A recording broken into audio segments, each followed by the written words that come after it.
नमस्कार दोस्तों, स्वागत है आप सभी का हमारे YouTube चैनल में। आज मैं आपको बताने जा रहा हूं मध्य प्रदेश के छतरपुर जिले के बक्सवाहा जंगल के बारे में।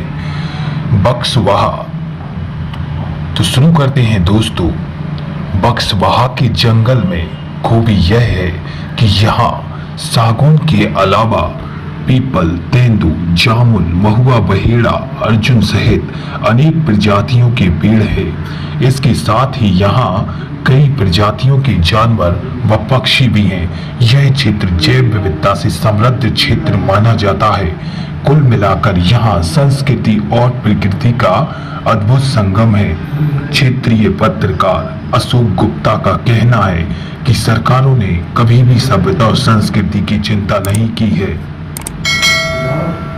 छतरपुर जिले के बक्सवाहा में हीरो का भंडार है और यहाँ लगभग 3.42 करोड़ कैरेट हीरे दबे हो सकते हैं। इसकी कीमत कई हजार करोड़ आंकी गई है। जिस निजी कंपनी ने हीरे खनन का काम लेने में दिलचस्पी दिखाई है, वह इस इलाके की लगभग 382 हेक्टेयर जमीन की मांग कर रही है।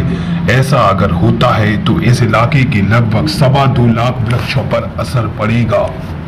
धीरे धीरे रेगिस्तान में बदलते बुंदेलखंड के छतरपुर जिले का बक्सवाहा क्षेत्र का हरा भरा जंगल इस इलाके की पहचान है।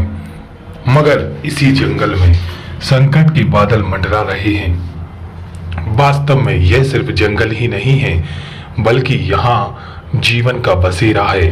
बुंदेलखंड के इस जंगल में हीरे का भंडार है और जमीन के भीतर दबे हीरे की चाहत में जमीन के ऊपर नजर आने वाला हीरा रूपी जंगल को नष्ट करने की कवायद चल पड़ी है। इसका विवाद भी चौतरफा शुरू हो चुका है। कोरोना काल में गहरे संकट ने यह बता दिया है कि तिजोरियों में बंद सोना, चांदी, हीरा को बेचकर लोगों ने प्राणवायु ऑक्सीजन पाई है और इस ऑक्सीजन का वास्तविक उत्पादन केंद्र जंगल ही है। अब हीरा पाने की चाहत इस ऑक्सीजन के पावर हाउस को खत्म करने की मुहिम चल पड़ी है। यहाँ 50 तरह के पेड़ हैं तो कई तरह के वन्य प्राणी व पक्षी का ठिकाना है यह।